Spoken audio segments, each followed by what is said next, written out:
Vocês estão prontas, crianças? Estamos, capitão! Eu não ouvi direito. Estamos, capitão! Oh, vive no abacaxi e mora no mar. Bob Esponja, calça quadrada! Tem a cor amarela e espirra água. Bob Esponja, calça quadrada! Que nem Oi, pessoal! Tô aqui mais uma vez para falar com vocês sobre o absolutismo e o mercantilismo.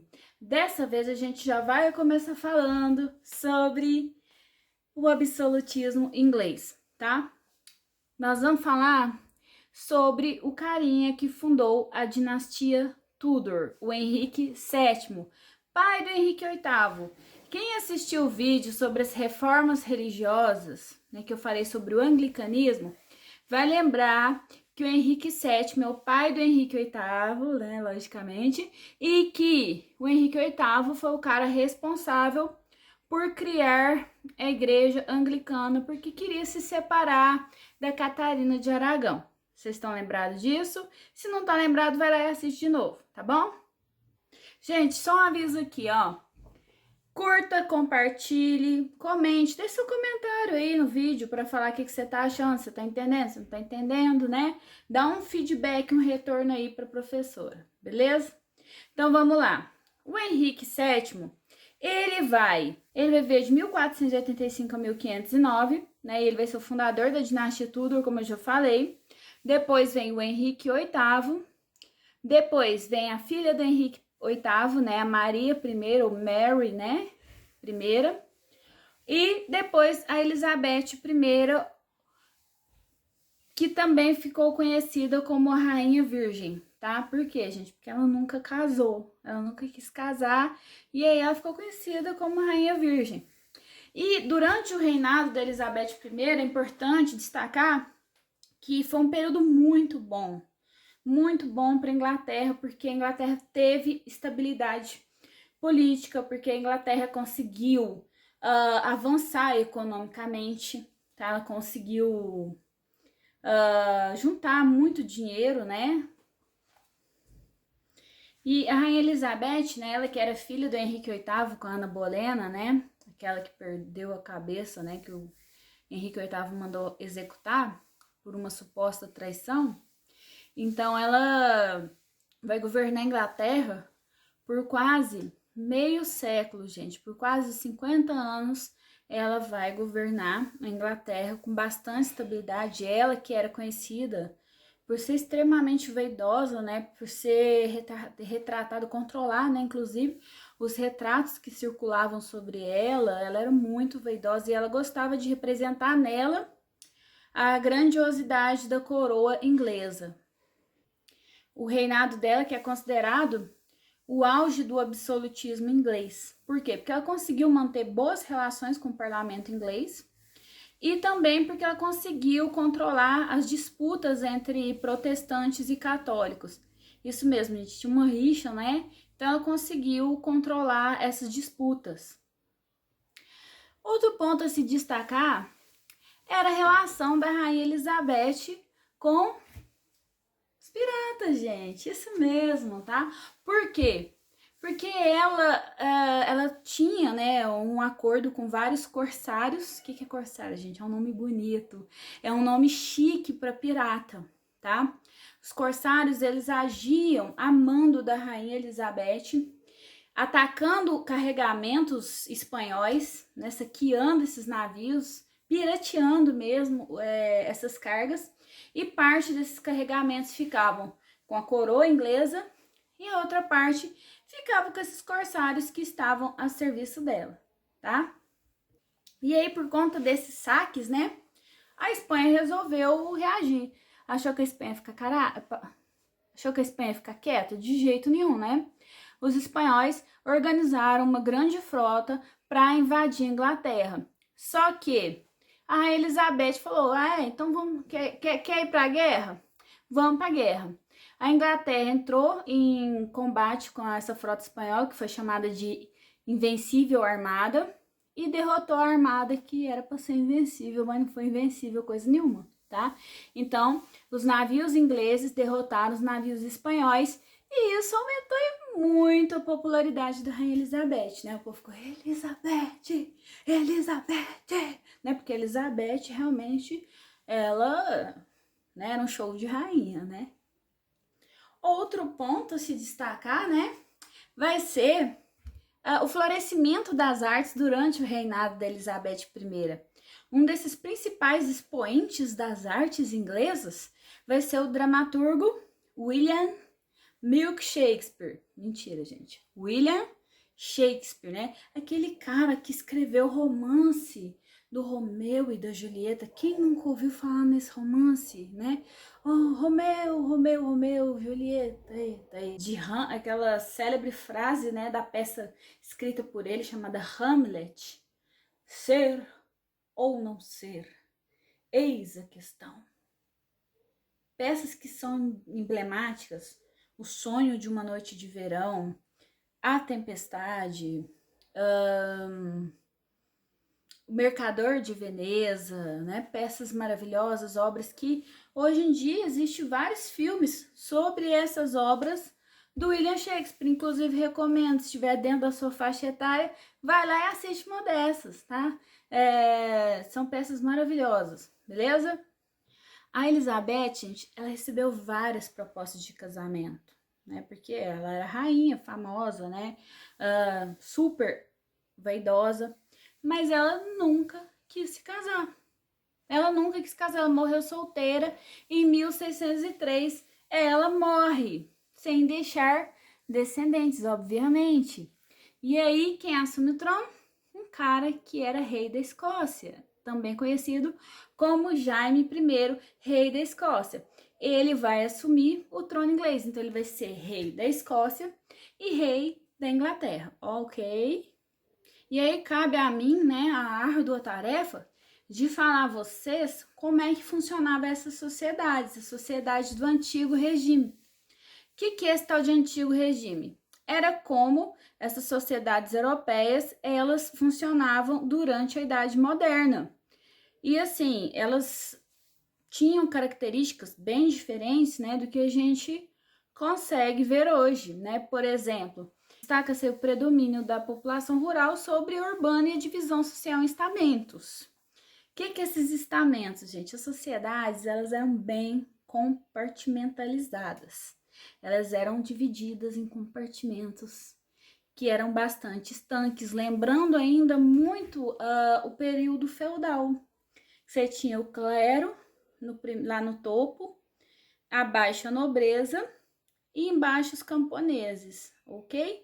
Entre o século XV e o século XVII, 80% dos europeus viviam no campo, submetidos à exploração, submetidos a péssimas condições de trabalho.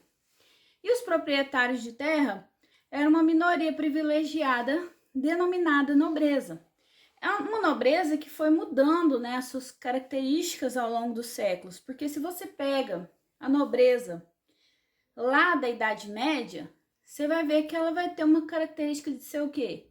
Guerreira, né? Na Idade Média, a sociedade ela era dividida assim: os que oram, os que guerreiam e os que trabalham. Os que oram, o clero. Os que guerreiam, os nobres. Os que trabalham, os camponeses, certo? O nobre, ele não trabalhava, era considerado uma função indigna trabalhar para um nobre. Eu, pegando enxada, oh meu Deus, que vergonha.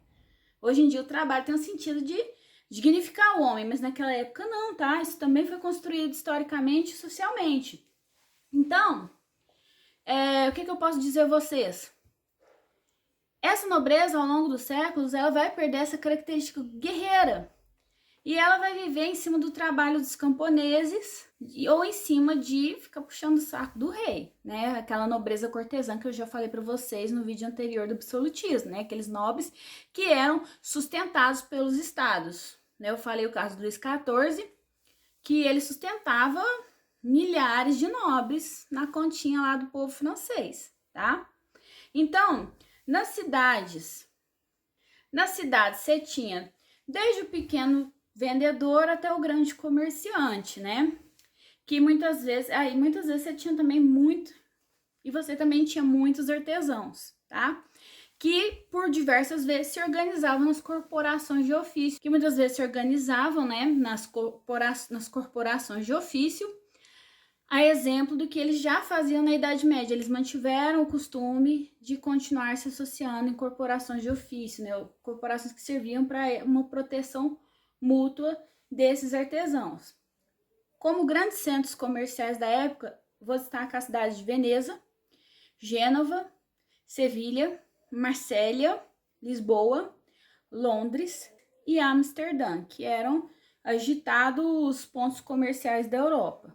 Então, como eu já falei para vocês, como eu já mencionei, você tinha uma sociedade estamental, uma sociedade compartimentalizada, né? Você tinha primeiro estado, segundo estado, terceiro estado. No primeiro estado, você tinha o clero. O clero que se dividia entre alto clero e baixo clero, tá? Alto clero, os grandes cargos da Igreja Católica. Bispos, arcebispos, por exemplo. Baixo clero, os padres, né? Os párocos, pessoas que lidavam com a plebe, né? Com a galera do dia a dia. O segundo estado, você tinha a nobreza, que era dona de muitas terras e que desfrutava do luxo, né, dos palácios, né, das melhores roupas, dos melhores alimentos, aquela que não passava fome, tá? Terceiro estado, você tinha comerciantes, agricultores, artesãos, grandes comerciantes, pequenos comerciantes, e eles pagavam impostos e sustentavam os outros dois estamentos, porque clero e nobreza não pagavam imposto. Só o terceiro estado pagava imposto, tá? Lembrando que os camponeses eram a maioria desse terceiro estado, porque a maioria da população vivia no campo, ok? Uma curiosidade, gente, sobre o cotidiano europeu. Era muito raro as pessoas tomarem um banho completo, tá? O sabão era muito caro e até mesmo os reis detestavam tomar banho. O Henrique IV da França era um que detestava tomar banho, tá?